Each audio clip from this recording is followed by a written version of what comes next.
Here's something nobody tells you about raising money. Investors almost never say no. Think about the last rejection you heard about or lived through. Was it actually the word no? Probably not. It was not yet. It was send me some more information. It was let's circle back next quarter. Or the most common answer of all, it was nothing. It was silence. Or a follow-up email that just simply never gets answered. And here's the hard truth. Inside every one of those soft answers, each one is a reason. A reason you handed them. Somewhere in that conversation, that deck, that model, that email thread, you gave them something that made it easier to drift away than to lean in. They didn't reject your venture. They accepted the exit you left open. So today I want to reframe the whole game for you. Raising capital is not the business of convincing people to say yes. It's the business of removing reasons to say no. Every hour of preparation, every dollar you spend on your materials, every choice about who you even talk to, all of it is subtraction. You're removing the exits, one at a time, until leaning in is the path of least resistance. This episode is the first half of a deliberate two-parter. Today is the business side of raising capital, the market knowledge, the people, the candor, the numbers, the presentation. Next episode is the legal side, the architecture of securities law that sits underneath every single thing we talk about today. And I want to be clear up front. Neither half works without the other. A legally perfect raise with weak business fundamentals goes nowhere. A brilliant business story with sloppy legal architecture is a liability with a pitch deck. Together, they're one raise. Capital doesn't go to the best venture, it goes to the venture that's easiest to say yes to. I'm Eddison Titus, and this is Law, Land, and Capital, where we talk about the legal, business, real estate, and capital issues serious people need to understand before things go sideways. Now, a quick word before we dig in. And given today's topic, it matters a little bit more than usual. What you're about to hear is general education and commentary. It is not legal advice, it is not investment advice, and it is certainly not securities advice. Listening to this show does not make me your attorney. No attorney-client relationship is formed here. And one more thing, said plainly, raising capital implicates securities laws. Before you solicit a single dollar from anyone, engage qualified counsel in your jurisdiction. Not after the first check clears, before you ask. All right, let's get into it. The framework for this episode is simple. 3 layers of knowing and 3 standards of showing. 6 points, 1 idea, every layer and every standard removes a reason to say no. Let's start with the first layer of knowing, the investing market generally. Here's the mistake I see constantly. Someone builds a venture, falls in love with it, as they should, and then walks into the capital markets knowing everything about their deal and nothing about the environment they're raising into. They know their numbers cold. They can't tell you where capital is flowing to right now, what returns an investor can get elsewhere, or what the competition for that investor's dollars actually looks like. And that's fatal because of one fact that founders forget and investors never do. Your raise is never judged in isolation. The person across the table isn't asking, is this good? They're asking, is this better than everything else I could do with this money? Including, by the way, doing nothing at all. Sitting still is always on the menu. Safety is always on the menu. Every other deal that crossed their desk this month is on the menu. Your deal is never compared to nothing. It's compared to everything. So what does knowing the general market actually mean? 3 things. First, the cost of capital. What does money cost right now broadly? And what does an investor give up to put it with you? Second, risk appetite. Is money feeling brave or feeling cautious. Because the same deal that gets funded in a bold market gets politely declined in a fearful one. And you need to know which room you're walking into. Third, where your asset class sits in the allocator's head. Investors carry a mental portfolio. Buckets for the safe stuff, the growth stuff, the speculative stuff. You need to know which bucket you're pitching into, how full it already is, and what else is competing for that same bucket. Picture a founder, call him Darnell, who has a genuinely strong operating business and walks into a meeting with a family office. Great story, solid numbers. Then the investor asks a warm-up question. How do you think about where returns are for deals like this generally? And Darnell freezes because he's never thought about deals like his generally. He's only ever thought about his deal. In that moment, before the deck, before the model, before the terms, the investor has learned something. This person doesn't know the water he's swimming in. That's why market ignorance is so expensive. It reads instantly as amateurism. It's the very first credibility test, and it happens before your deal is even discussed. You don't have to be an economist. You have to demonstrate that you understand the world your investor lives in, because that's the world your deal has to win in. Layer 2 of knowing. Zoom in from the general market to the market for your specific niche. Whatever your venture type is, and this show lives at the intersection of law, land, and capital, so for a lot of you, that might mean real estate. But this applies to any private venture. Capital behaves a particular way in your corner of the world. There are customs, there are norms, and you need to know them cold. What do I mean by customs? Structures. How are deals like yours typically put together? Returns. What does money typically expect to earn in this niche? And over what timeline? Fees and economics. How do sponsors and operators in this space typically get paid? And what splits are considered fair? None of this is written on a wall anywhere. It's the accumulated pattern of thousands of deals, and the investors who understand your niche carry that pattern in their heads. And here's a piece most people skip entirely. Know your niche's scar tissue.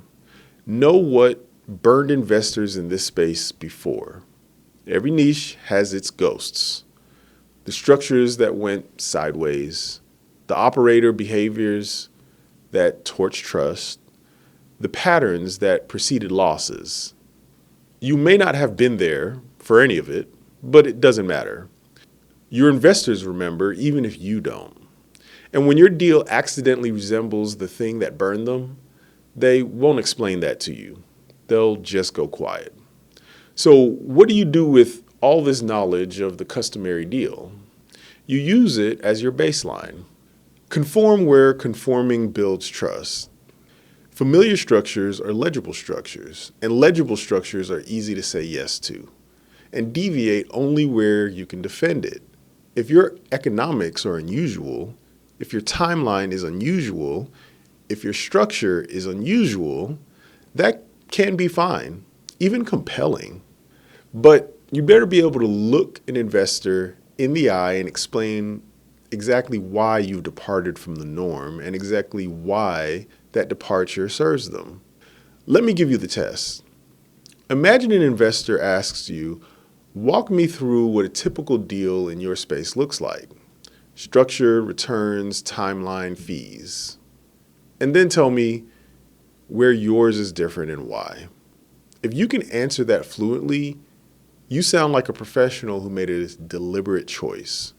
If you can't, if you only know your own deal, then every unusual feature of your deal looks like ignorance instead of intention. If you can't describe the customary deal in your own niche, you can't explain why yours is better. You can't beat the market standard that you can't describe. Layer 3 of knowing, and this is the one that saves you the most wasted months. Not all money is equal. Two investors can have identical capacity to write your check, And one of them is worth 10 of the other because one already understands your niche and the other needs to be educated from zero. Think about what a pitch to the uninitiated actually is. It's not a pitch, it's a seminar. Before you can sell your deal, you have to teach the entire industry how the niche works, why the economics are what they are like, and what normal looks like. And only then, if they're still awake, do you get to explain why your deal beats normal. Every meeting becomes a class where you're the professor and the final exam is somebody else's money. And here's what happens with confused money. Best case, confused money says no. Politely, slowly, after eating months and months of your time. Worst case, confused money says yes, and then it becomes a problem partner because an investor who never really understood the deal will panic at the first ordinary bump, will second guess decisions that are standard in your niche, and will need managing at exactly the moments you need to be operating. If you listen to our earlier episode on partnerships, you already know this song. The wrong person on the inside of a venture is far more expensive than no partner at all. An investor is a partner. Choose accordingly. So do the mapping work. Sit down and actually chart the landscape of money that already understands your space. The individuals who've invested in ventures like yours before, the family offices with a track record in or adjacent to your niche, the funds and institutions whose portfolios show they already believe in your category. That map is not a nice to have. For a serious raise, that map is the raise. Because those people don't need the seminar. They walk in already believing in the category. The only question left is whether they believe in you. Here's the picture. A founder, call her Priya, spends 6 months pitching a real estate venture to wealthy people from her broader network, a surgeon, a tech executive, a retired athlete's advisor. Smart people, real money, zero context. 6 months of seminars, 0 checks. Then she gets introduced to a small family office that already holds 3 ventures in her exact niche. One meeting, they skip the education entirely, ask 4 sharp questions, good questions, and move to due diligence. Same deck, same deal, different audience. That's the goal of layer number 3, an audience for whom your deal is legible on first read. Not an audience you have to convert, an audience that already speaks the language. The best pitch in the world can't outrun the wrong audience. All right. That's the knowing, the market, the niche, the people.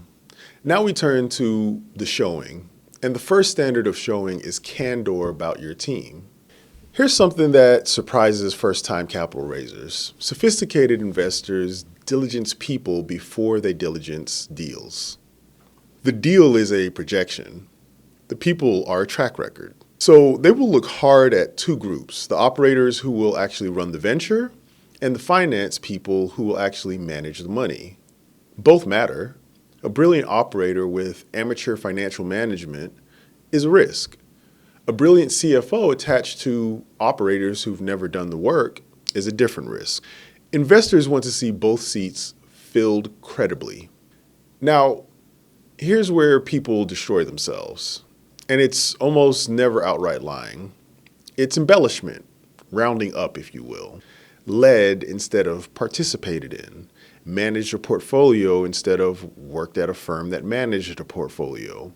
It feels harmless when you write it, and then diligence happens, because with sophisticated money, diligence always happens, and the embellishment surfaces. And here's what you need to understand about that moment. It doesn't just kill the deal, it kills the relationship. Because the investor's reasoning is ruthless and correct. If they polished the resume, what did they do to the numbers? One discovered embellishment reprices everything else you've ever told them. But here's the liberating flip side. Gaps aren't fatal. Unacknowledged gaps are, but not gaps inherently. No team is complete. Investors know that better than anyone because they've seen hundreds of teams. What they're actually evaluating is whether you see your own gaps. So name the gap and then show the cover. We don't have institutional grade financial management in-house yet. Here's the fractional CFO we've engaged. Neither of us has operated at this scale. Here's the advisor who has, and here's how they're committed. Hires, advisors, fractional talent, the specific cover matters less than the demonstrated self-awareness. Picture two founders pitching the same investor in the same week. Tomas says, "Our team has deep experience across every function." And diligence later reveals a first-time operator with a thin bench. Aisha says, "I've operated at half this scale, never at this scale. And here's exactly how we covered that gap." Who gets the second meeting? Aisha, every time. Because she proved she'll tell the investor the truth when the truth is uncomfortable. And that's the single trait investors are really diligencing. Investors can forgive a gap in your team. They can't forgive discovering it themselves. One more thing before we move on, and consider this a signpost for the next episode. Candor about your team isn't just good business, it's self-protection. When you overstate qualifications in the course of raising money, you're not just being sloppy, you're creating legal exposure. What kind and how much? That's the legal side of this two-parter, and we'll get there. But for today, just hold this. Everything I'm telling you to do for business reasons, the law will give you sharper reasons to do so. Next episode. Second standard of showing, and this is where I want to challenge your budget. Don't be cheap. Get pristine financial modeling. Understand what the model is to a sophisticated investor. It's not an appendix. It's not the thing they skim after the deck. The model is where sophisticated money lives. When serious capital evaluates your deal, it goes straight to the assumptions. What did you assume about growth, about cost, about timing? And are those assumptions defensible? It goes to the sensitivities. What happens to this venture if the key variables move against you? It goes to the downside cases. Did you model the bad year? Or only the good decade? It goes to sources and uses. Where exactly does my money go on day one? Dollar by dollar. And here's the brutal part. A cheap model announces itself within minutes. Investors have seen thousands of these. Hard-coded numbers where formulas should be, meaning nobody can test your assumptions because your assumptions aren't even connected to your outputs. The hockey stick. The growth curve that bends magically upwards with no stated driver. And the tell of all tells, no downside case anywhere in your workbook. You know what a model with no downside case says? It says the person who built this has never seriously imagined being wrong. That's not a modeling flaw. That's a character read. Because that's the deeper truth about financial models. Investors don't just read the model, they read what the model says about you. Your rigor is in there. Your honesty about risk is in there. Your respect for their diligence is in there. Two ventures, identical prospects. One arrives with a clean, assumption-driven model with tested sensitivities and an honest downside. The other arrives with a hockey stick and a spreadsheet. Those are not the same deal in the investor's eyes, even if they're the same deal in the real world. Your model isn't just a forecast of the venture, it's a portrait of how you think. So here's the budget challenge. Real modeling talent costs real money, and every instinct in an early venture says to save that money. Do it yourself, hand it to a cousin who's good with spreadsheets, download a template.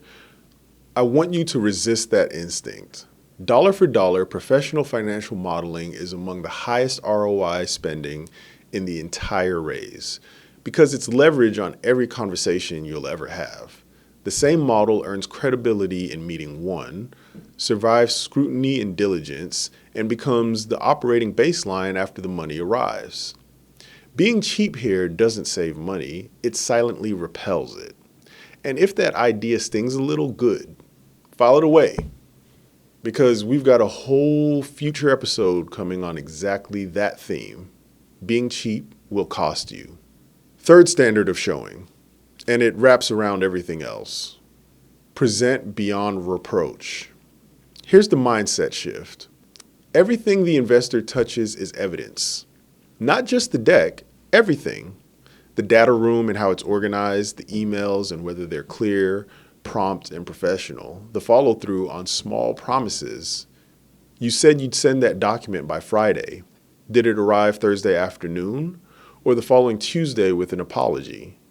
Every one of those touch points is a data point, and investors are professional pattern readers. And they extrapolate mercilessly and honestly, correctly. A typo in the deck is never just a typo. It's a question about what else wasn't checked. Inconsistent numbers between the summary and the model are never just an oversight. They're a question about which number is real and why nobody caught it. A chaotic data room implies chaotic books. Sloppy materials imply sloppy operations. And the investor has no way to verify otherwise. So the materials are the operation, as far as they can see. Longtime listeners will hear the echo of our contracts episode here. Just like every clause gets read on the worst day, every document you send gets read as a sample of everything you do. Now, beyond reproach isn't only cosmetic, it's substantive. It means no overpromising anywhere in your materials. It means no buried risks. The risk disclosed on page 40 in small print might as well be a confession that you hope they wouldn't find it. And it means consistent numbers across every single document. The number in the deck matches the number in the model matches the number in the email. Nothing corrodes trust faster than 3 documents telling 3 stories. So carry this. You are always being diligenced, not starting at some formal moment with a checklist. From the first email onward, the investor who seems to be casually chatting is diligencing you. The small request that seems trivial is diligencing you. There is no offstage in a raise. Diligence doesn't start when they open the data room. It starts when you hit send. Let's collapse this back down to one idea, because 6 points are really 1 point wearing 6 outfits. Remove every reason to say no. Know the general market. So you never hand them the reason called "this person doesn't understand the world my money lives in." Know your niche. So you never hand them "this person doesn't know what normal looks like, so how would they know if their deal is any good?" Know the people. So you never hand them the quiet exit of confusion because you're pitching an audience that reads your deal fluently on the first pass. Then show candor. So you never hand them the fatal discovery of an embellishment. Show rigor. So the model answers their hardest questions before they're asked. Show polish. So nothing they touch from the first email to the last document gives them a thread to pull. 3 takeaways to write down. 1, study the market before you touch the deck. The deck is downstream of the market knowledge and everyone builds them in the wrong order. 2, pitch people who already understand the space. Your months are the scarcest asset in the raise. Spend them on legible audiences, not seminars. 3, spend real money on the model. It's the foundation of the raise. It's the one document that has to survive contact with the smartest person on the other side. Now, here's what today deliberately did not cover. Every single thing we discussed happens on top of a legal architecture. The moment you take the money from someone who expects a return from your efforts, you have almost certainly stepped into the world of securities law, whether you meant to or not. Who your investors are allowed to be, how you're allowed to approach them, what your vehicle is allowed to look like. There's a map for all of it. And next episode, I'm going to walk you through that map, the legal side of raising capital. Today was the engine. Next episode is the chassis it's bolted to. You need both, and I built them as a pair on purpose. A raise is won in the preparation the investor never sees, and the raise is lost in the shortcuts the investor always sees. That's the business side of raising capital. Next episode is the second half of this two-parter, the legal side of raising capital, the vocabulary, the framework, the questions your securities counsel will ask you and why. If today told you what makes investors lean in, next episode tells you what keeps the whole thing standing. Do not raise money without hearing this episode. If the episode earned it, this episode, subscribe or follow the show wherever you're listening and share it with one person who's thinking about raising money. You might save them a year of unanswered emails. Law, Land, and Capital is owned and produced by Tadamco LLC. Everything you heard today is general education and commentary, not legal investment or securities advice. And no attorney-client relationship is formed by listening. Raising capital implicates securities law. Before you solicit anyone, talk to qualified counsel in your jurisdiction. I'm Eddison Titus. Remove the reasons to say no, and I'll see you on the legal side.